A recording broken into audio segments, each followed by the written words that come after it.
ఏడవకిందో నేను వెళ్ళేది ఆర్మీకి. ఆర్మీలో నేను చచ్చిపోయినా నువ్వు ఏడవకూడదు.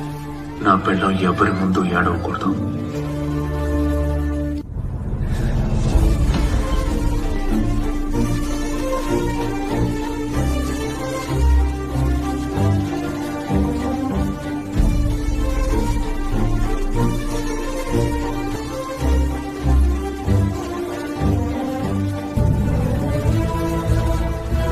வரம் ஒன்று கேட்டு என் மரணம் நெருங்கிடும் போதும் உன் நினைவில் வாழ்ந்திடுவேன்.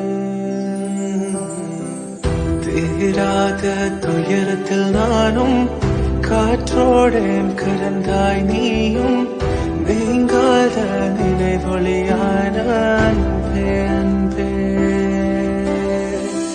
மறு ஜென்மம் இருந்தால் கூட உயிரே உன்